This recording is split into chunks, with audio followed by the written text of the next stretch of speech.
자, 여러분 교재 69쪽이 되겠습니다. 입지로 거기에 상권 분석 모형입니다. 저번 주에 네일리의 소매 인력의 법칙을 배웠습니다. 자, 네일리의 소매 인력의 법칙은 거기 보면 중력 모형인데 이 두 중심지죠.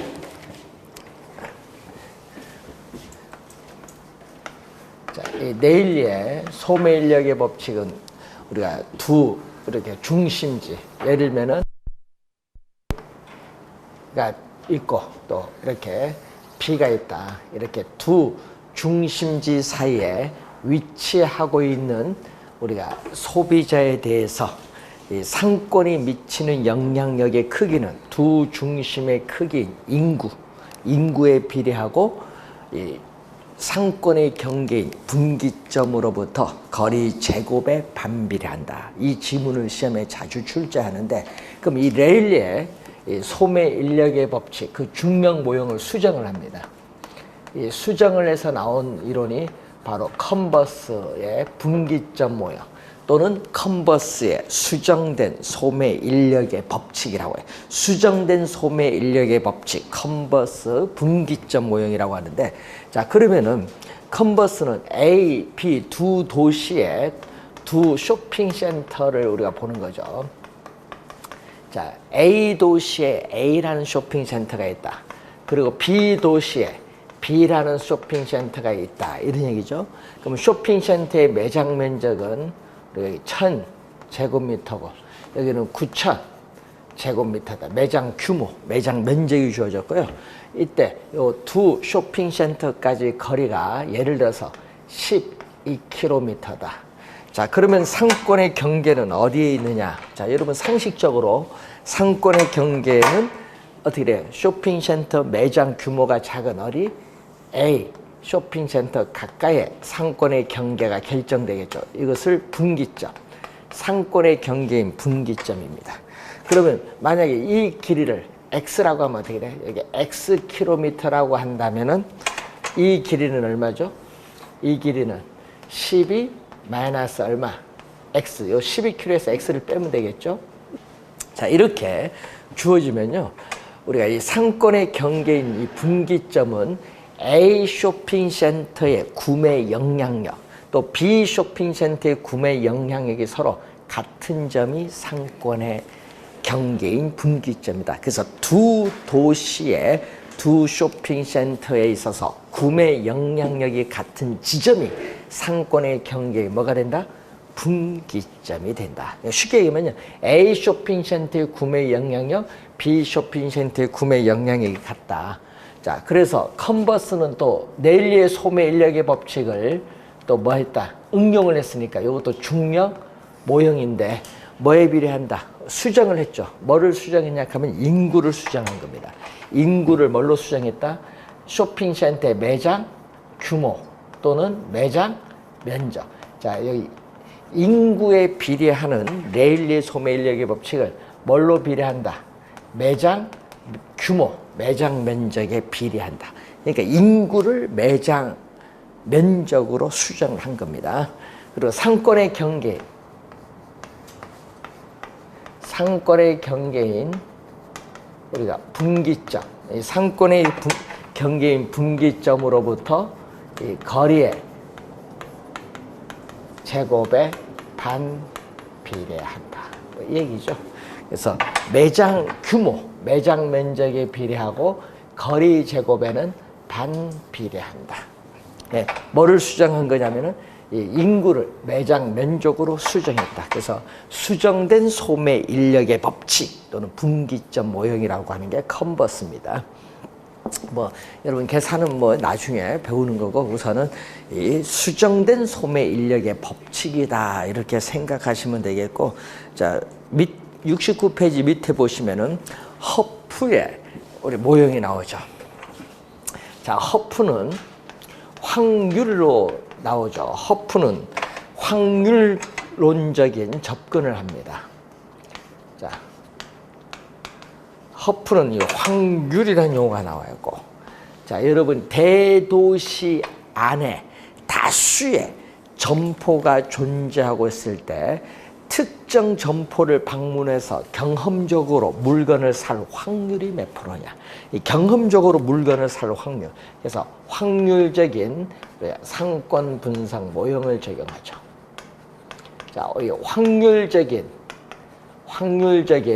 상권 분석 모형을 적용하는다. 허프는 확률적인 상권 분석 모형을 적용한다는 거죠. 자, 그러면은 자, 예를 들어서 여기 소비자 거주지가 있어요. 자, 이 소비자 거주지의 인구가 약 30만 명이 있다. 자, 이 소비자가 거주하는 지역의 인구가 이렇게 30만 명이 있는데 문제는 여기가 A, 우리가 할인점이다. 뭐 A 쇼핑센터도 좋고 뭐 A 할인점 해도 좋고, 그래서 거리가 우리가 3km 지점에 A 할인점이 있다. 자, 그런데 또 거리가 2km 지점에 뭐가 있다? B 할인점이 있어요. B 할인점이 있는데 우리가 또 거리가 우리가 5km 지점에 C 할인점이 있다. 이렇게 할인점이, 자, 대도시 내 할인점이 이렇게 3개가 있다. 이렇게 봤을 때 얘기거든요. 소비자 거주지에 30만 명의 소비자들이 A 할인점을 방문해서 물건을 경험적으로 살 확률이 몇 프로냐. 그걸 묻는 겁니다. 그러면은 어떻게 그래요? 확률을 묻는데 이때 또 뭐를 하죠? 우리가 점포의 성격이죠. 전문품점이냐, 선매품점이냐, 이 점포의 성격이라든지 또는 교통의 편의성 등에 따라서 이 공간에 따르는 거리 마찰 계수는 여기 달라져요. 이 공간 거리 마찰 계수가 이 값이요, 0일 수도 있고요, 1일 수도 있고, 2일 수도 있고, 3일 수도 있고, 이 값은 우리가 다양합니다. 그런데 우리는 계산을 할 때 이 값을 뭐라고 가정을 해요? 2라고 가정해요. 여러분, 2라고 가정을 한다는 것은 뭐를 적용하냐 하면 중력 모형을 적용하겠다. 2라고 가정을 해서 중력 모형. 그래서 허프 문제가 시험에 나오면요, 꼭 이 지문이 꼭 들어가요. 공간 거리에 따르는 마찰 계수는 얼마다? 2다. 장애물이 없으면요, 여기 작아지거든요. 근데 장애물이 많으면은 이 값이 커져요. 자, 그래서 중력 모형인데 우선 뭐에 비례한다? 이 매장 규모, 또 매장 면적에 비례. 매장 면적에 비례하고 거리의 제곱에 반비례한다. 거리 제곱에 반비례한다. 자, 매장 면적의 비례, 거리의 제곱에 반비례한다. 그죠? 자, 요걸 이용해서 이제 계산을 하는데, 그럼 어떻게 돼요? A 할인점을 방문해서 물건을 살 확률을, 시장 점유율, A 할인점의 시장 점유율은 전체 각 할인점의 시장 점유율을 다 더해야 돼요. 이게 분모고, 그 중에서 분자는 A 할인점의 시장 점유율이 들어오면은 A 할인점이 나오는 거죠. 자, 그 수식이 여러분 교재에 우리가 나와 있습니다. 70페이지의 중간 그림 밑에 보면은 이때는 점포가 몇 개 있을 때? 2개. 3개면 분모에 하나 더 들어가면 돼요. 분모에 뭐 하나 더 들어가면 돼요. 쇼핑센터 1, 2가 나오죠. 그러니까 하나 더 들어가면 돼요. 뭐 쇼핑센터 3 이렇게 들어가든지. 그래서 여러분이 그 분모에 뭐 들어가느냐, 그래서 예를 한번 들어본 거죠. 예를 들어본 겁니다. 자, 그런데 여러분이 한번 우리 예를 들면요, 할인점 우리 아까 얘기를 했으니까 이 대도시잖아요, 보통. 그럼 도시에 할인점이 들어가려면요, 인구는 최소 몇 명 정도 돼야 어떻게 돼요? 손해를 보지 않을 것 같아요. 할인점. 수입도 있고 비용도 있잖아요.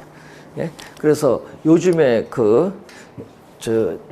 그게 왜 얘기하냐면요, 요즘에 어떤 분이 질문하시더라고요. 드라마에 나오니까 뭐 천리마 마트라는 뭐 드라마 뭐 있는가 봐요. 뭐 그래서 거기 뭐 마트 뭐 또 나오던데, 이 수입 비용을 비교했을 때 인구가 어느 정도 돼야 할인점 1개 정도가 어떻게 돼 들어가는 게 적정한가? 이걸 볼 때 전에 조사한 걸 봤더니 인구 30만 명에 하나 정도는 괜찮아요.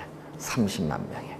그러면은 30만 명에 하나 정도면은 좋은데 두 개 들어가면 어떻게 되지? 인구 30만 여기 경쟁이 벌어지죠. 고객을 서로 나눠 가져야 되니까 분할을 해야 되니까 그러면은 어떻게 돼? 적자를 볼 수밖에 없어요. 예, 판매는 상품 비슷한데 그러니까 결국은 어떻게 돼요? 교통의 편리성이라든지 서비스 뭐 이런 건데 그래서 그런 것을 이제 볼 때 점포가 많이 들어가면은 진짜 여기 문제가 되는 거다 이런 얘기입니다. 그래서 옛날에 경기도 이천에 이마트가 들어갔을 때요. 예, 그때 할인점이 없었죠. 이천에 딱 하나 들어가니까 어떻게 그 이천의 주민들이 반대하는 거예요. 왜? 주변에 있어서 사람들이 다 할인점 가서 산다고 자기 주변에 어떻게 해요? 조그만 할인 마트는 다 망한다. 많이 반대를 했는데, 근데 문제는 그게 인구 때문에 그렇죠. 결국 인구. 예? 그래서 문제는 이 인구가 어느 정도가 되느냐. 예? 그 인구가 100만 넘어가는 광역시 정도 되면은 평균 몇 개 있어요? 한 두세 개 정도 있죠. 예? 예? 그러면 서울은 몇 개 있어야 돼? 인구가 1000만 명 정도 되니까, 예? 기본적으로 한 30개? 예? 30만에 하나 정도 되면은 결국은 뭐다? 100만 명이 세계 정도 한 30개 정도는 있어야 어떻게 해요? 여러분의 생활의 편리성이 좋아진다는 얘기예요. 그럼 30개가 있어요? 서울특별시? 한번 세보시면 되지. 예? 자, 그래서 이제 이런 것이 상당히 연구할 때 이제 중요한 거예요. 예? 자, 우선은 이 확률적 상권 모형인데 여러분 대도시 내에 아까 소비자 거주 인구는 한정돼 있잖아요. 어느 도시에 인구는 한정됐는데 세 개가 있는데 또 하나가 더 들어와요. 하나가 더 들어오면요. 새 점포의 고객은 뭐해? 뺏기잖아요. 요 고객이 다른 점포가 가져가는 거예요. 그러니까 뭐다? 이것을 뭐라고 해? 점포가 새로 신규로 입점을 하게 되면 다른 점포의 고객이 신규 입점 점포에 뺏기는 거. 이런 관계를 제로섬 이라고 했죠. 제로섬 게임. 들어보셨어요? 제로섬 게임이라고 해요. 그런 것을. 그래서 이 허프의 이 대도시 내 상권이 인구가 고정됐으면요. 이 제로섬 게임이 나타나요. 제로섬 게임. 그래서 제로섬 게임. 그러니까 신규 점포가 입점을 하게 되면은 다른 점포의 고객이 뺏기거든요. 그래서 제로섬 우리가 게임이라고 합니다. 자, 그래서 이 허프의 확률적 상권 분석 모형 우리가 30회 시험에 또 이론으로 계산 문제가 아닌 이론으로 또 출제를 또 했습니다. 그때는 이 교통 조건을 물었습니다. 정답에서. 자, 우선은 그 내용이고 그다음에 70페이지 밑에 보면 넬슨 이것도 30회 시험에 출제해서 지문에 자, 넬슨의 소매 입지 이론이 나오거든요. 그럼 넬슨은요. 이번에 소매 입지 이론을 요거 넬슨의 이론을 출제했는데 어떤 걸 출제했냐 요걸 출제했거든요. 그 말을 이제 이론 주어지고 누구 이론이냐 이렇게 출제했어요. 점포의 경영 주체가 점포로부터 최대의 매상고 매출액을 올리기 위해서는 어느 지점 장소의 점포를 입지시켜야 하고 있는가 입지시키는 게 유리한가 점포 입지하는 원칙 8가지를 제시를 해놨어요. 그 말을 출제한 거야. 최대의 매출고를 올리기 위해서 어느 지점의 점포를 입지시켜야 하는가 이 질문을 출제했어요. 누구 이론? 넬슨. 학자 연결시키는 문제를 출제를 했어요. 30회 시험에. 그래서 넬슨은 점포 입지 원칙 중에 8가지 원칙 중에서 우리 뭐를 강조한다? 넬슨은 양립성을 강조한다. 넬슨의 소매 입지 이론의 점포 입지 원칙 8가지 중에서 그 중에 양립성을 강조를 해요. 자, 양립성이라는 것은요, 서로 보완관계. 여러분, 대체제도 배우셨고, 보완제도 배웠잖아요. 그럼 서로 보완관계에 있는 상품을 판매하고 있는 인접 점포들 간의 고객을 서로 주고받는 형상입니다. 주고받는 형상. 자, 여러분, 우리 보시면요. 요즘에 병원에 보시면 병원들 있는데 이 병원이 지금 한 건물 내에 뭐 안과, 이비인후과, 치과, 내과 뭐 이런 게 한꺼번에 있어요. 옛날에는 이렇게 없었거든요. 그게 언제 나타나면 IF 이 지나고 나서 우리 이제 나타났는데 여기 나타난 지가 결국은 한 20년 가까이 이제 되는데 처음 그거 우리가 용인에서 처음 생겼죠. 컨설팅하면서. 그래서 처음 생겨서 요즘 이제 다 그런 형태로 가는데 그게 바로 이 양립성 때문에 그래요. 서로 보완관계 있잖아요. 안과, 내과, 치과. 아주 그 건물 하나에 있으면 아주 종합병원이야. 예? 종합병원 가면 대기 시간도 많고, 하니까 그런 형태로 만들어서 오면은 어떻게 돼? 치과도 볼 수 있고, 안과도 볼 수 있고, 이제 또 대기 시간도 짧아지고, 여러 가지 교통의 편의성, 뭐, 여러 가지 다 고려를 하죠. 자, 그래서 요즘 양립성인데, 그럼 그 바로 옆에 또 뭐가 있어야 돼? 병원에 있으면은 처방제를 받으니까 뭐가 있어야 돼? 약국. 그게 양립성이야. 예? 서로 보완관계 있는 상품을 판매하는 점포, 인접 점포로 들어가는 고객을 주고받는 거예요. 그 양립성을 잘 고려를 해야 돼. 점포 입주할 때는. 그래서 여러분 공인중개사 여러분 자격증 따서 여기 상가를 많이 하잖아요. 그럼 상가 장사 안 돼서 1년 만에 다른 업종으로 바꾼다. 그러면 그 주변에 뭐를 봐야 돼? 업종이나 그 건물에 뭐 입점하는가 봐야지. 뭐가 들어와야 돼? 주변하고 봤을 때 보완관계 있는 상품이 들어와야 돼. 예? 예? 경직 업종이 들어오면요 고객을 뺏기잖아요. 그러니까 보완관계 있는 점포가 들어오는 게 유리하다는 거예요. 예? 자, 그래서 여러분 이 한 건물에 이런 게 있죠. 예? 영수학원이 있는데 또 그 건물에 영수학원 또 들어온다 하면 안 되는 거야. 옆 건물 가든지 이렇게 해야지. 예? 그래서 요즘에 보면은 양립성을 상당히 많이 강조를 합니다. 양립성. 자, 요즘에 옛날에 컨설팅 했을 때는요, 옛날에 벌써 꽤 오래됐습니다. 옛날에 컨설팅 했을 때 2002년도, 2003년, 3년쯤 될 거예요. 2003년도가 가장 호황일 때가 어떤 업종이 가장 그때 당시 호황이었느냐. 월드컵 지나서 그때 당시에 진짜 호황했을 거예요. 지금은 거의 없어진 것 같아. 나이트 클럽. 많이 없어진 것 같아. 근데 그때 당시에 나이트 클럽도 있는데요. 나이트 클럽에 어떤 게 있냐 하면요. 이 건물주가 나이트 클럽만 들어오면 건물 무너진다. 망가진다. 그래서 나이트 클럽을, 그래서 5층이 4층을 나이트 클럽 주면요. 3층은 뭐 준 줄 알아? 노래방을 줘요. 다 들어와라 이거예요. 2층은 뭐 주느냐? 예? 식당을 줘. 뛰어서 노래 부르면 배고프니까 와서 어떻게 돼? 해장국 먹고 가시라 해서 그렇게 줘. 1층은 주차장이니까 요즘 필로티 구조니까 그런 형태로 주는데 그런 형태가 매출액 높이는 데 도움이 돼요. 근데 요즘은 그런 게 없죠. 예, 이제 많이 이제 나이트가 거의 무너졌잖아요. 이제 장사가 안 되니까. 그래서 요즘에 과거엔 그런 형태의 건물이 좀 많았어요. 자, 하여튼 이 넬슨의 이론을 이번에 30회 시험에 출제를 했고요.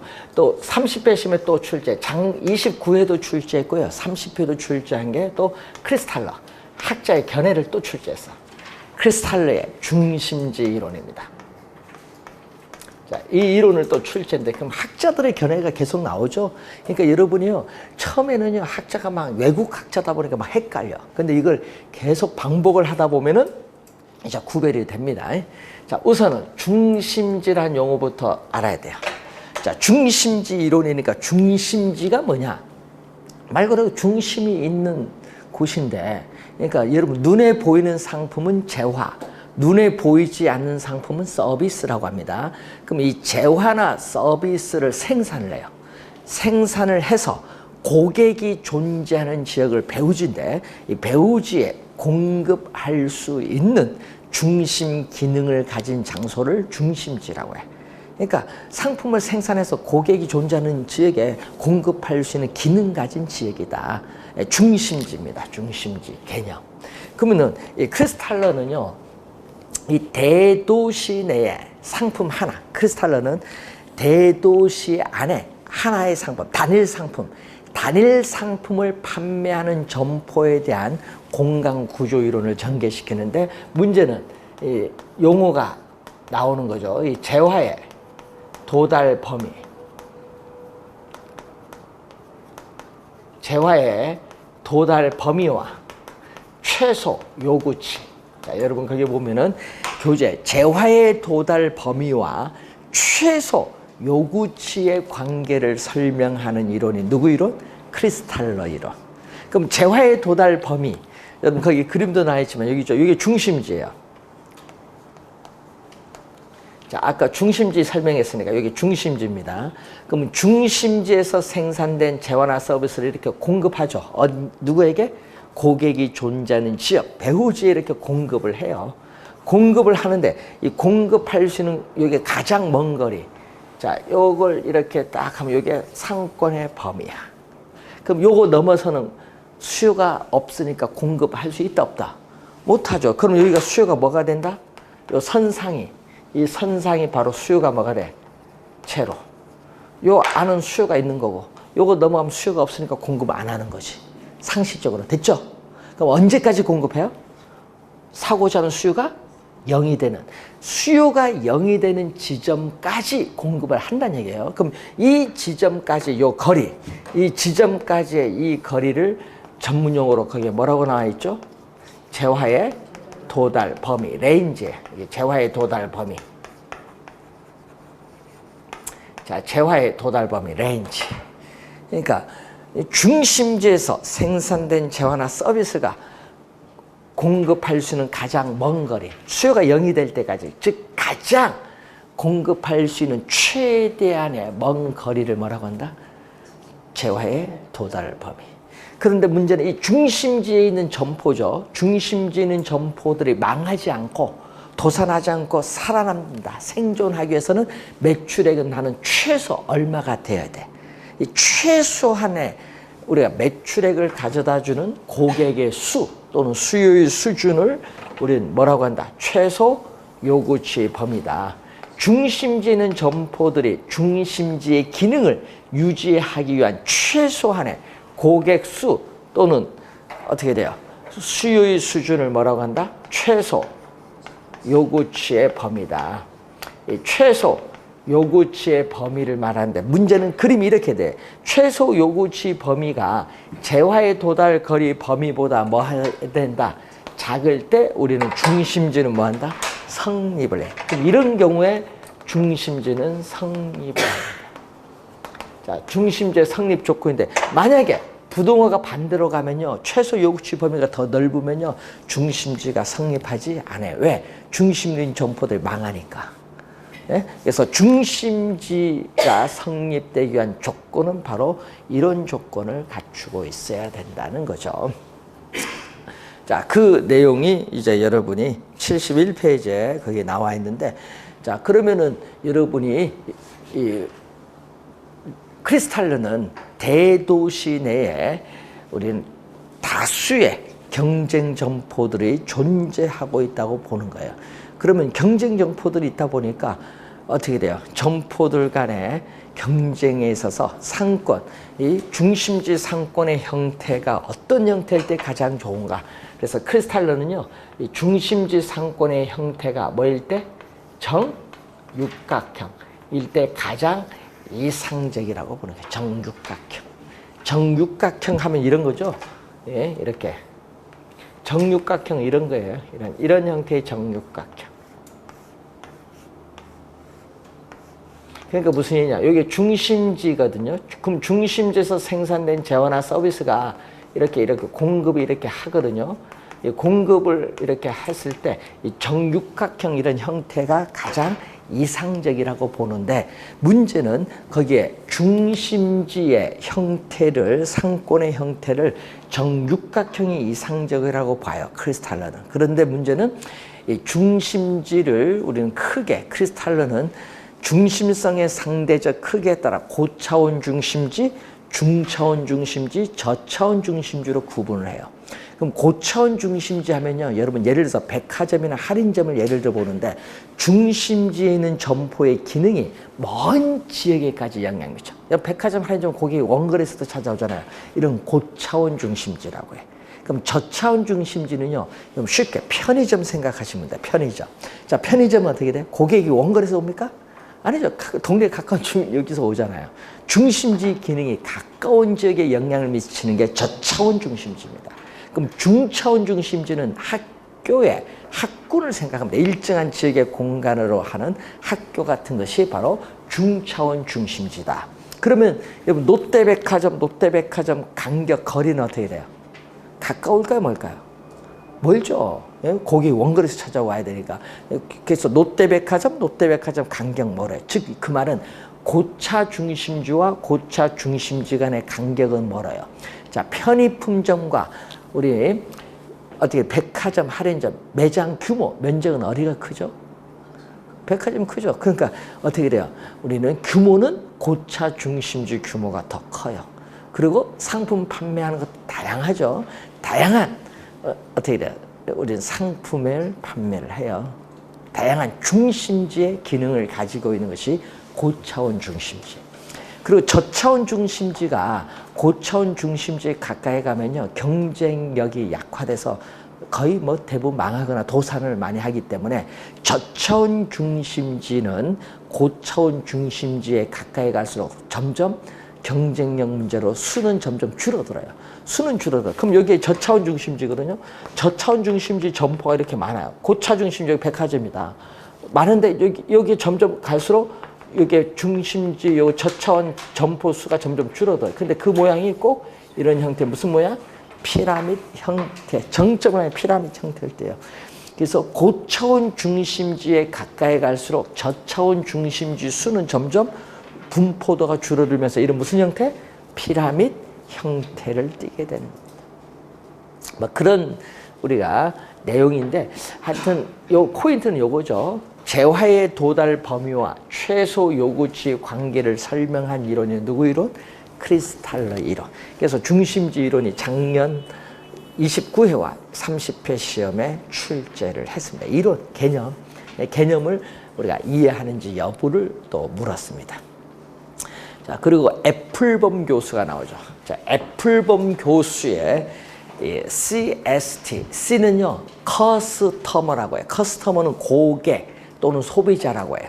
그리고 스파팅의 S인데 요거는 분포라고 해.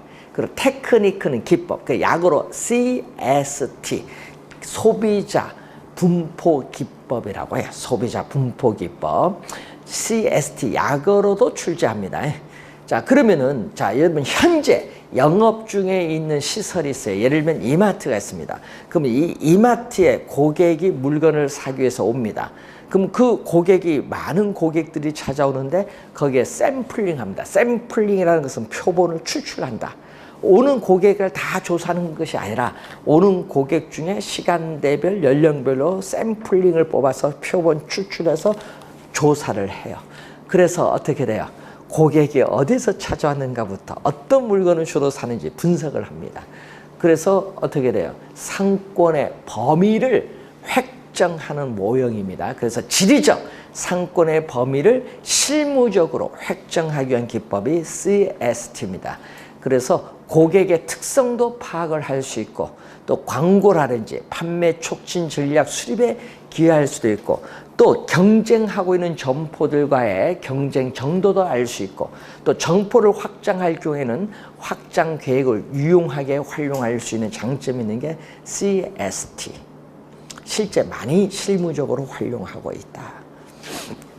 자, 그래서 여러분들이 이제 가끔 백화점 가서 옛날에는 이제 직접 요거 서류에서 조사를 했는데 요즘은 그렇지 않죠. 예? 이제 요즘 조사할 필요 없어요. 요즘 카드를 거의 대부분 카드를 끊기 때문에 카드를 딱 끊고 그 고객을 조사해서 보통 언제 일주일에 몇 번 옵니까? 예? 예? 그걸 조사하고 그다음에 이름만 딱 아니면 전화번호만 알면은 카드가 다 있잖아요. 그 자동적으로 분석이 다 됩니다. 옛날보다 조사 방식이 더 빨라졌죠. 그래서 요즘에 그런 걸 우리 뭐라고 해? 빅데이터라는 용어를 많이 사용하죠. 고객의 다양한 정보가 많이 있잖아요. 그것을 가지고 연령별, 시간대별, 고객별로 어떤 상품이 제일 많이 팔리냐.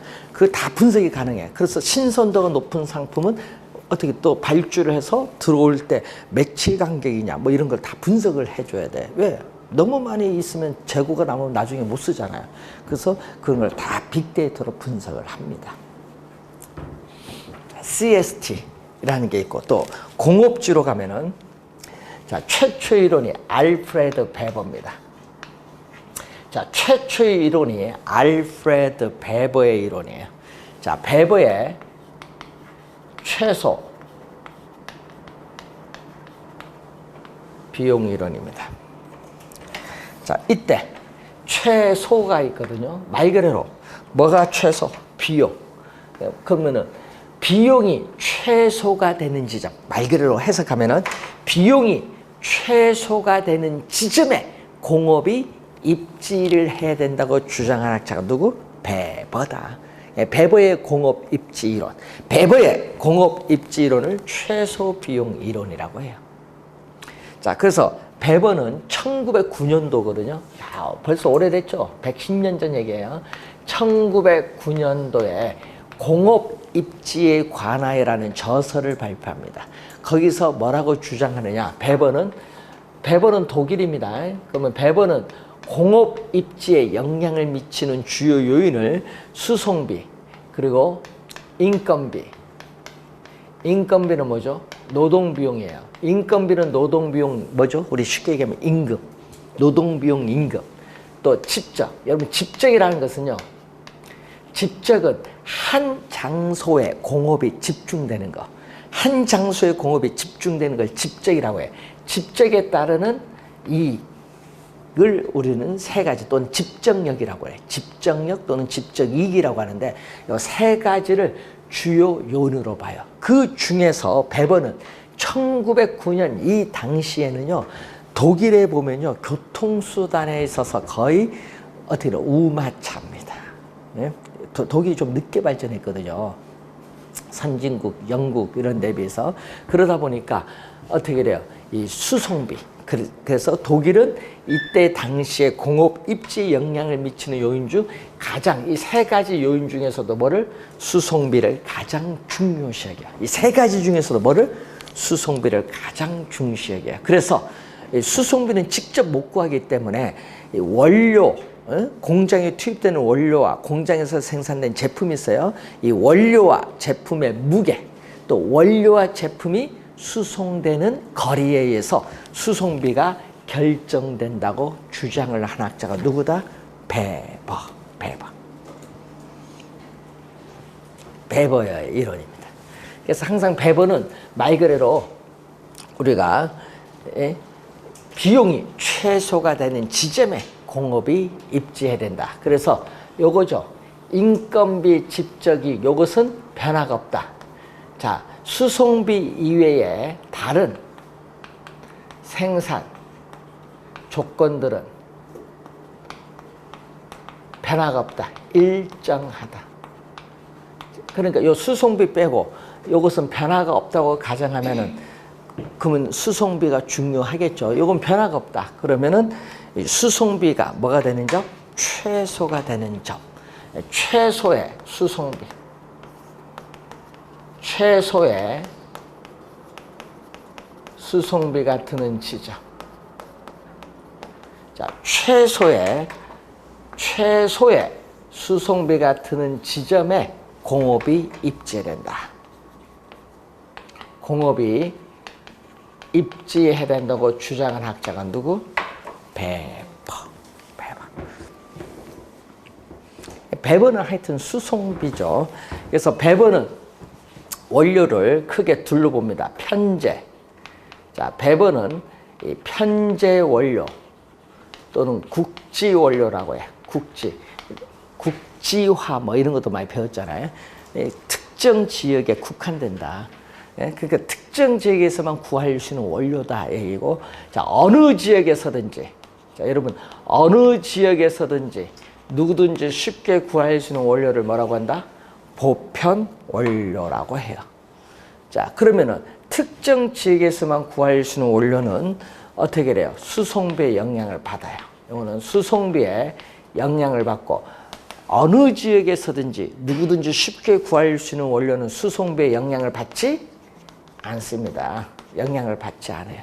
그래서 베버는 원료를 이렇게 구분하면서 원료 지수란 말을 써요. 원료 지수. 자, 원료 지수를 분자는 편재 원료 또는 국지 원료인데, 특정 지역에서만 구할 수 있는 원료예요. 자, 이 특정 지역에서만 구할 수 있는 원료인데 이 편제 원료 중량을 뭘로? 제품의 중량으로 나누죠. 자, 맨 밑에 나오죠. 73페이지 맨 밑에 보면은 원료 지수가 나와요. 자, 이것을 배번은 원료 지수를 이렇게 정의를 내리면서 1보다 크면 어떻게 될까요? 1보다 크면. 자, 편제 원료의 중량이 제품의 중량보다 커요. 이때는요, 원료 산지에서 생산해야 돼. 왜? 시장에서 공장이 들어서면요, 편제 원료를 공장까지 운송하는 비용이 너무 많이 들어서 안 돼. 이때는 특정 지역에서만 구할 수 있는 원료는 그 특정 지역에서 구할 수 있는 원료, 그 원료가 있는 장소에 공업이 입지하는 것이 유리한 거예요. 그러니까 이때는 뭐다? 우리는 원료 지향형 입지라고 해요. 원료 지향형 입지 산업이라고 해요. 원료 지향형 입지 산업은요, 가공하는 과정에서 제품의 중량이 뭐다? 점점 줄어들어요. 대표적으로 시멘트 산업이죠. 여러분 강원도 영월 같은 데 가면은 원통 비슷한 게 있거든요. 석회에서 거기서 해서 어떻게 돼요? 가공하는 과정에서 포로 시멘트 만져 철도로 갖고 수송하잖아요. 그래서 제품의 중량이 가공 중에서 점점 줄어들어. 그래서 대표적으로 무슨 산업? 시멘트 산업. 이런 산업. 또 원재료의 부패가 심한 산업. 여러분 원료 있죠? 원재료의 부패가 심한 산업은 대표적으로 뭐? 통조림 공업 같은 거. 원료 산지 입지해야 되니까 통조림 공업 이런 거죠. 근데 이 값이 1보다 작으면 어떻게 돼요? 이 값이 1보다 작다. 그러면 어떻게 돼? 편제 원료의 중량보다 제품의 중량이 크거든요. 그러면은 원료 산지에 입지하면 안 돼요. 왜? 원료 산지에 입지하면요, 시장까지 운송하는데 제품 운송비가 너무 많이 들어서 안 돼. 이때는 제품의 중량이 클 때는 어떻게 돼요? 우리는 소비지인 시장의 공업이 입지하는 것이 유리하다. 시장 지향형 입지 산업인데 여기는 가공하는 과정에서 제품의 중량이 뭐한다? 증가. 제품의 중량이 증가하는 산업. 대표적으로 뭐가 있어요? 제품의 중량이 증가하는 산업. 대표적으로서 맥주, 청량음료 등을 예를 들어 볼 수 있다. 맥주, 청량음료. 그리고 여기 1이다. 1이면 어떻게 돼요? 제품 중량과 편제 원료 중량이 같으면요, 수송비의 영향을 받지 않아요. 수송비의 영향을 받지 않는 이런 산업을 자유 입지형 산업이라고 해요. 그럼 자유 입지형 산업의 대표적인 게 어떤 게 있냐 하면 항공기예요. 여러분 항공기. 항공기는 여러분 산업은 어떻게 될까요? 조립 산업이에요. 그래서 어떻게 돼? 세계 각국에 가장 우수한 부품을 생산하는 업체로부터 부품을 납품받아요. 그래서 뭐만 하면 돼? 부품 가져와서 조립을 해서 띄우면 끝나는 거야. 띄워서 해당 국가 공항에 갖다 주면 인도 끝. 그러니까 어느 장소에 입주해도 관계없는 거야. 예? 그래서 어떻게 돼요? 우리 세계에서 비행기 만드는 곳 어떻게 돼요? 이런 많이 들어본 거. 뭐죠? 우리 뭐 있잖아요. 보잉 747 뭐래 많이 하잖아요. 또 에어버스.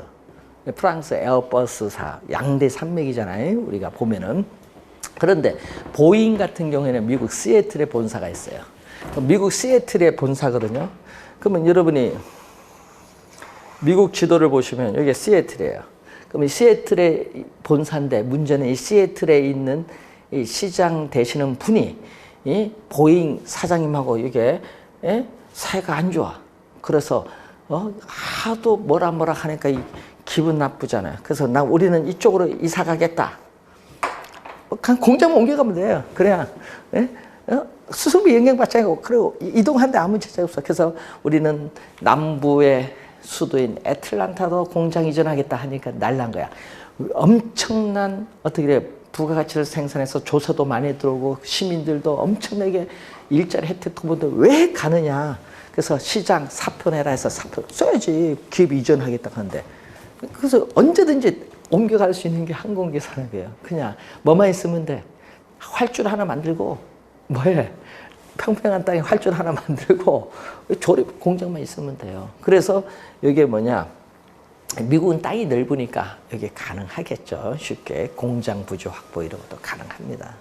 우리나라처럼 뭐 땅이 좁으면 뭐 또 평지도 좁고 한 국가보다는 다르죠. 그래서 이런 경우가 있어요. 항공기는 언제든지 수송비 영향을 받지 않기 때문에 이전하기가 쉬워요. 그러니까 어느 장소에 입주하든 관계가 없는 산업이 바로 뭐다? 여기죠. 그럼 우리나라도 비행기 만들 수 있는 능력은 있을까 없을까요? 예? 있는데 우리나라는 돈이 없잖아요. 비행기 여기 값이 뭐 한두 대 합니까? 그러니까 돈이 없어서 만들지 못한데 우리나라도 만들려고 노력을 했어요. 그런데 뭐다? 만들려고 노력했는데 예? 미국의 압력으로 어떻게 돼요? 만들지 못하지. 예? 예? 현대에서 만들려고 했습니다. 옛날. 그때 우리나라 비행기 만들려고 했을 때 제작 공장 입지 후보가 어딘 줄 아세요? 서산 간척지에. 그 간척 만든 이유가 있어요. 예?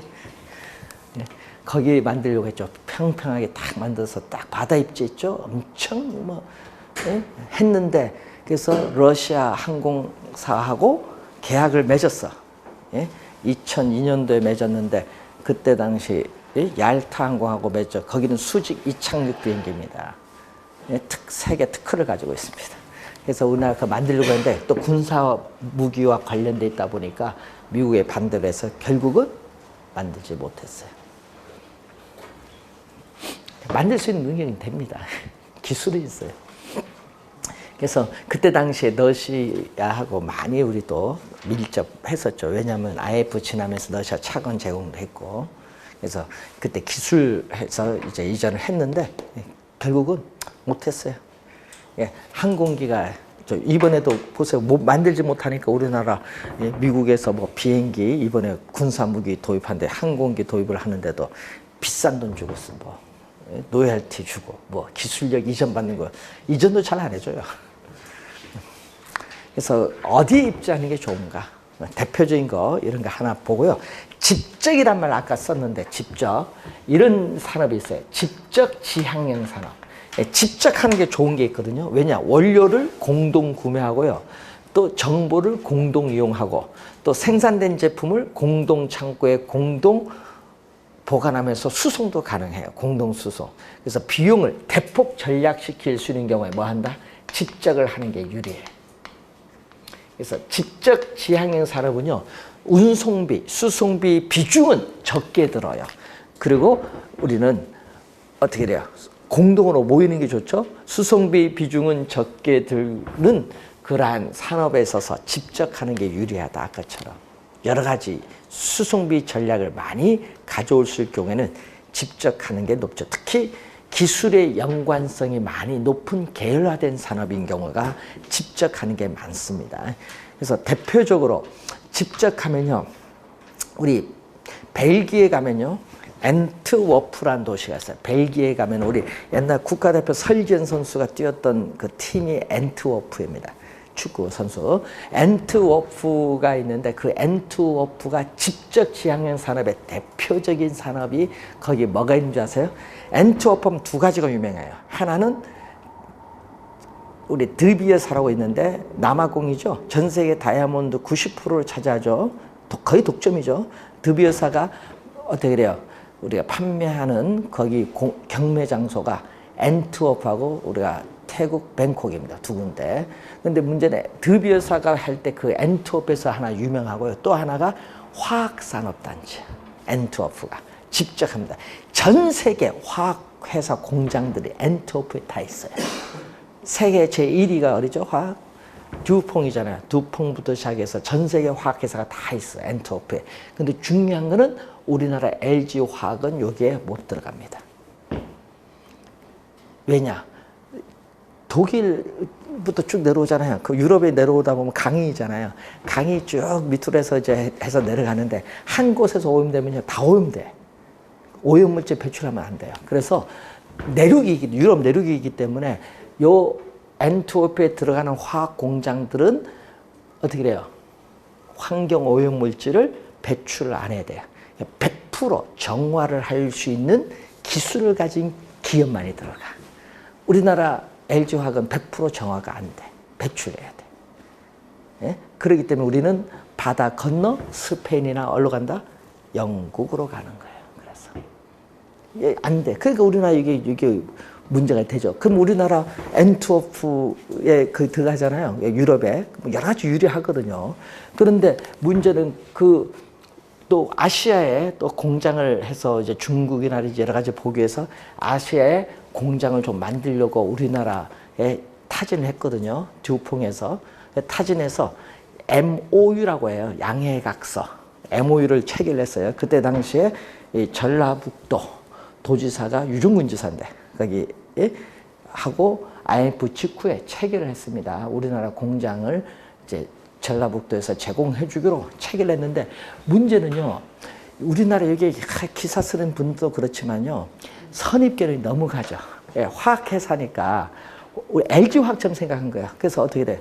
화학물질 공장이니까 오염물질 배출한다고 생각해서 왜 한국에 오염물질 배출시키는 공장이 들어와야 되느냐. 근데 문제는 듀퐁에서는 절대 배출 안 한다. 걱정하지 마시라 하는데도 우리나라는 배출한다. 그래서 그때 당시 국회의원, 전라북도 주민들 반대해서 결국은 못 들어왔어요. 김대중 대통령 때 이제 들어오기로 했다가 못 들어와서요. 그래서 한 2년 정도 계속 이거 하는데 결국 반대해서 못 들어와서 어디로 간 줄 아세요? 그 공장이 말레이시아로 갔어요. 말레이시아로 가서 거기 말레이시아 가서 완공을 해서 우리나라 한국 말레이시아 정상회담 할 때 그 공장 가서 방문했는데 상당히 재미난 사건이야. 노무현 대통령이 그 방문을 했는데 문제는 우리나라도 이런 최첨단 공장이 있었으면 주변 사람들 얼마나 창피하겠어. 우리나라 쫓겨가서 거기 가서 만든 건데. 예? 그러니까 이게 선입견이 무서운 거야. 100% 정화한다고 하는데 안 믿어요. 우리나라 사람들은. 결국은 어떻게 돼요? 우리나라 못 들어온 거지. 그래서 우리나라에 그때부터 우리나라에 어떻게 돼? 제조 공장 들어오는 걸 외국에서 절대 노야. 왜? 한국이 못 믿는다. 예? GM도 자동차 들어올 때도 고민 많이 했거든요. 한국 못 믿는다. 그래서 결국은 다 어떻게 돼? 조만간 다 철수합니다. 안 돼. 이게 뭐. 우리나라 봐세요. 부산도 보세요. 예? 부산 있죠? 닛산하고, 프랑스하고 뭐 해서 지금, 그래서 그도 지금 뭐 때 한국 노조 문제 때문에 지금 철수하려고 하고 있잖아요. GM도 철수하려고 하죠. 지금 창원 공장 쫙쫙 지금 계속 어떻게 돼요? 정리하고 하고 있잖아요. 그거 왜 그러냐? 우리나라 외국의 신뢰를 잃었어. 확실하게. 그래서 여러분 공장이 쉬운 게 아니에요, 이게. 최첨단 공장이 들어오면 뭐해? 자, 필립스, 저 들어와서 있죠, 지금 파주. LG 디스플레이 들어왔잖아요. 그것도 철수잖아요, 지금. 왜? 떠나잖아요. 이제 디스플레이 이제, 예? 끝났다. 예? 그래서 철수. 우리나라 지금 LG에서 디스플레이 포기했죠. 예? LG 필립스잖아요. 다 포기해서 갑니다, 이제. 그러니까 이 집적이라는 게 중요한데 집적을 못하게 만들어, 오늘. 그래서 지금 구미, 창원 다 공장들이 무너지고 있어요. 그래서 여러분 이 공업이 있어야 되거든요. 그래서 우리나라는 이 기초산업 공업이 지금 붕괴되고 있다. 이렇게 보시면 돼요. 그러니까 외국에 많이 뺏기고 있다. 그렇게 생각하시면 돼요. 그래서 요즘에 베트남 뭐 쪽으로 많이 이전하고 있대요. 보니까. 섬유 회사도 마찬가지고. 섬유는 뭐가 필요해요? 섬유 의료는 뭐예요? 대표적인 노동이잖아요. 예? 대표적인 노동지향형 산업이에요. 예? 노동지향형. 그래서 임금이 상대적으로 싸야 돼. 저렴하고 또 미숙련공, 숙련공 하면 돈 많이 줘야 되니까 미숙련공을 많이 활용할 수 있는 의류, 섬유 등이 여기에 해당해. 그러면 여러분이 우리나라 방글라데시 같은데 지금 옛날 섬유 의류 많이 가 있죠. 방글라데시 월급이 진짜 쌌거든요. 근데 그 막 데모도 하고 이제 막 점점 올라가는데 그 막 데모도 했어요. 근데 한국인들 많이 갔는데 기업들이 많이 갔어요. 뭐 한 사람 고용하는데 우리나라 돈으로 10,000원이면 됐어요. 옛날에. 예? 필리핀 같은 경우는 옛날 7만 원, 예? 베트남 한 10만 원 정도 하다가 지금 베트남이 좀 많이 올랐죠. 예? 평균 이제 한 4, 50만 원 줘야 되니까 많이 올랐어요. 그래서 필리핀도 약간 오르고 방글라데시도 약간 이제 데모로 많이 해서 오르고. 그래서 여기 상대적으로 임금이 싸야 돼. 예. 그래서 요즘에 우리나라에서 여러분 판매하는 의류를 보면요, 외국에서 우리나라 기업이 생산해서 다시 역수입을 해오는 제품들이 많습니다. 그래서 임금이 싸죠. 그래서 우리나라에서 노동지향형 산업이 많이 무너진다 이렇게 보시면 되겠고, 또 요걸 말고 또 탈족 산업이라는 게 있어요. 탈족. 벗어난다는 얘기입니다. 탈족 산업이라는 게 있어요. 여러분 요거는 정통적인 공업 입지 요인과는 무관해. 예? 뭐 임금이 싼 적이 어디냐, 뭐 이런 여러 가지 뭐 하는 게 아니라, 이 탈족은요 정통적인 공업 입지 요인과는 무관합니다. 그래서 양질의 고급 노동력을 쉽게 확보할 수 있어야 되고, 그리고 어떻게 돼요? 환경 오염물질 배출이 안 해요. 탈족 산업은. 네? 그렇기 때문에 어디에? 대도시 내부에 입지해. 환경 오염물질 배출 안 하니까 굴뚝 없는 산업. 대표적인 게 뭐죠? IT 아니에요? 정보통신 IT. 이런 산업이 탈족 산업이에요. 대표적인. 요즘에는 대도시 내부에 이런 기업들이 입주하는데, 그래서 탈족 산업의 대표적인 우리나라 메카 요즘 엄청나게 뜨고 있는 지역이 어디죠? 판교죠. 판교. 네. 엄청나게 뜨고 있어요.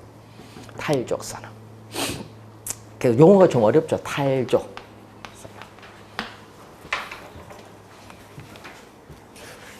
자, 74페이지 보시면은 입지상, 입지 개수란 용어가 나오죠. 자, 여러분 30회 시험에 요 있죠? 계산 문제 출제했어요. 그러니까 계산 문제 출제하면 요 수식을 알면은 풀리는 거. 예, 요 수식은 여러분이 꼭 요거 수식은 암기하고 다니셔야 돼요. 예? 계산 문제 출제를 했습니다. 자, 분모는 뭐냐 하면요. 분모는 전국입니다. 분모는 전국. 분자는 어떤 지역, 제트 지역. 자, 분자는 지역. 그러면 전국의 전체 산업. 그럼 예를 들어서 뭐 우리 산업을 뭐 20개로 뭐 분류할까요? 그럼 전체 산업을 20개로 분류하면 뭐 제조업, 섬유, 공업 뭐 이런 식으로, 자동차 공업 이런 식으로 전체 산업의 고용자 수, 고용 인구죠. 그럼 전국의 특정 아이 산업, 뭐 부동산 산업, 제조업, 자동차업 뭐 많잖아요.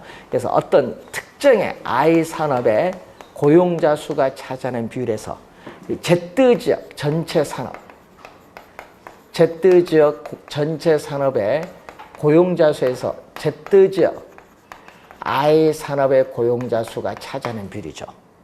자, 그래서 이 전국에 대해서 Z 지역이 얼마 차지하느냐 이걸 보거든요. 그래서 어떤 지역의 특정 산업이 전국의 동일 산업에 대해서 어느 정도 특화, 전문화되는가를 나타내요. 그럼 인천하면 뭐가 전문화되어 있어요?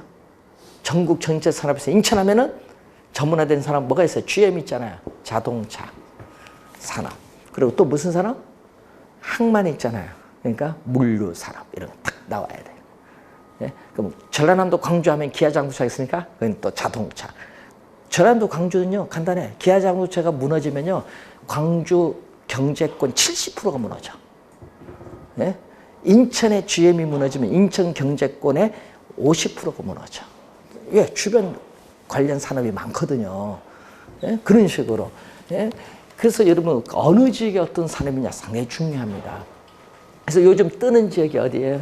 여러분 경기도 이천 하면 뭐가 있어요? 현대, 하이닉스가 요즘 저 원로 바뀌었잖아요. SK로 바뀌었잖아요. 그럼 하이닉스가 공장이 어떻게 용지가 부족하니까 바로 위에 용인 처인구 쪽으로 들어오죠. 130만 평 개발되면서 이제 대규모 반도체 단지를 만든다 하는데 이렇게 들어가면요 용인시, 이천시가 어떻게 돼? 나중 되면요 서로 같이 이거 도로망도 구성하고 같이 뭐를 해야 돼. 예? 원래 용인은 수원이 가까워서 뭐 이렇게 하다가 이제 그쪽으로 가는 거예요. 그래서 이제 벨트가 어때요? 수원, 화성, 삼성 벨트, 그 수원, 화성 어디? 평택, 고덕 묶는 거기에 반도체 벨트 하나. 그리고 용인, 이천 묶는 반도체 벨트 이렇게 지금 권역이 나눠진 거예요. 옛날에는요 용인, 수원, 화성 이렇게 가려고 한 게 지금 바뀐 거야 지금. 예? 정부 정책에 따라서. 뭐 때문에? 부지 때문에. 부지 확보. 예? 그래서 여러분 처이는 신도시 개발 1순위에다가 배제되면서 거기 들어오면서 산업단지와 같이 병행한 신도시 개발하겠다. 그렇게 이제 나오는 거지. 그래서 그런 걸 이제 보는 거죠. 산업이 어디 지역에 있느냐. 산업이 있어야 발달합니다. 그래서 여기 1보다 크면 어떻게 돼요? 1보다 크면 Z 지역 전체 산업 고용자 수에서 I 산업 고용자 수가 전체에서 차지하는 비율이 더 커요. 그럼 이 지역에서 생산을 해서 소비하고 남은 나머지를 이 지역 경계 밖 전국의 다른 지역으로 뭐다? 수출해. 전국의 다른 지역으로 수출하는 무슨 산업? 기반 부문의 산업. 소비하고 남은 나머지를 이 지역 경계 밖으로 수출하는 산업을 무슨 산업? 기반 산업이라고 해. 그런데 1보다 작으면 어떻게 돼? 1보다 작으면은 Z지역 전체 산업 고용자 수에서 I 산업 고용자 수가 차지한 비율이 전국보다 작아요. 그러면 Z지역 생산에서 그 지역 내 소비를 해. 수출을 못해. Z지역 경계 밖으로 수출 못해요. 수출 못하는 무슨 산업? 비기반 산업. 수출을 못한다. 그래서 비기반 부문의 산업. 그럼 여기 1이면 어떻게 돼? 1이면 분모 분자가 같기 때문에 전국 평균 수준으로 생산을 하게 된다는 거. 그래서 항상 어느 지역이 발전하려면 뭐가 있어야 돼요? 어느 지역이 발전을 해야 되겠다. 그럼 그 지역에 다른 지역으로 수출하는 기반 산업이 있으면 발전해. 그래서 우리가 어떤 지역의 경제가 성장하기 위해서는 그 지역의 기반 부문의 산업이 먼저 성장을 하고 그 기반 부문의 산업의 성장이 비기반 부문의 성장을 유도해서 전체 지역의 경제 성장을 가져오는 이론이 여러분 이제 배우게 되는 경제 기반 이론이에요. 경제 기반 이론. 그래서 우리는 한 지역의 경제 활동을 뭘로 나누죠? 기반 부문의 활동. 아까 설명했죠. 그 지역에서 생산해서 소비하고 남은 나머지를 그 지역 경계 밖으로 수출하는 활동. 그 지역 내에서 수출하지 않고 소비하는 것은 무슨 활동? 비기반 활동. 이렇게 해서 어떤 지역의 경제 활동은 크게 두 가지로 나눠요. 기반 활동, 비기반 활동. 비기반 활동을 우리는 서비스 부문의 활동이라고도 해요. 이제 용어 배우는 거죠. 그럼 세종 우리 신도시 우리 지금 정부 부처들이 많이 가 있는 세종 신도시는 산업이 있어요, 없어요? 없잖아요. 뭐 과천에서 이전한 것밖에 더 있어요. 그러니까 거기는요 가면은 뭐가 있냐? 아무것도 없어요. 예? 그러니까 거기 가서 쫙 이제 하는 게 뭐냐 하면은 거기서 장사 제일 잘 되는 게 뭔지 아세요? 예? 초, 중, 고등학교, 초등학교 학원, 중학교 학원이에요. 왜?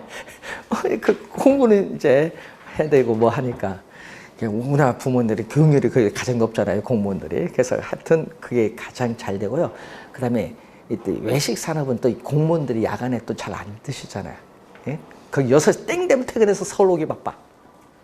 KTX 타서 오송에서 바로 이제 출퇴근하신 분들 꽤 되거든요. 젊은 사람들이 거기서 많이 살 뿐이지. 예? 왜? 자녀들 교육 때문에 예? 오질 못해. 그래서 한번 세종신도시 가봤더니 아파트 분양받으신 분이 있어. 26평. 공무원 우선 분양해서 받으신 분이 있는데 거기에 예? 공무원 과 있죠? 과 한 5명 살아. 월 30만씩 주고면서. 그래서 금요일 저녁에 오고 월요일 아침에 서울에서 내려오는 사람들이 있어. 가끔. 예? 그렇게 지금 하고 있어요. 그러다 보니까 어떻게 돼? 거기는요, 회식 문화가 없어, 저녁에. 회식 문화. 이 과천 있을 때는 회식 문화도 있는데 아예 없어. 퇴근하기 바쁘니까. 모든 업무는 6시 전에 다 끝내야 되는 거야. 자동 좋아요. 옛날에는 막 야근도 했는데 여기 야근이 없어. 그러다 보니까 많이 좋아졌다고 하긴 하는데 산업이 없으니까 문제가 됐잖아. 도시 성장에. 그래서 곰곰이 생각하다가 들어간 산업이 하나 있어요. 그 세종에. 뭐가 들어간지 아세요? 그래서 이제 애터미 공장이 하나. 그래서 정부, 한국 원자력 연구원이니까 정부가 입김이 센 애터미 공장이 그래서 거기에 들어간 거예요. 세종에. 그래서 애터미가 이제 많이 팔리죠, 세계에서. 우리나라 다단계 반문 판매로서요. 그래서 외국에서 수출해서 1위 하는 것은 애터미밖에 없어요. 그만큼 그게 뭐죠? 해모인 이게 상당히 외국에서 인정받는 약. 병원에서도 이걸 뭐 할걸요? 이걸 약을 지정합니다. 효과가 워낙 좋아서. 원래는 한국 전련 직원을 위한 약인데 너무 효과 좋아서 일반인에게 판매를 허용한 겁니다. 국가가. 병원 가면 좀 안 좋으신 분, 이제 혈액 안 좋으신 분, 이렇게 고혈압, 고지혈증 하신 분 그걸 먹으라고 막 하죠. 보면. 자, 우선 여기까지 설명을 하고요. 이제 두 번째가 도시 내부 구조 이론, 지대 이론은 우리가 잠시 쉬고 시작하겠습니다.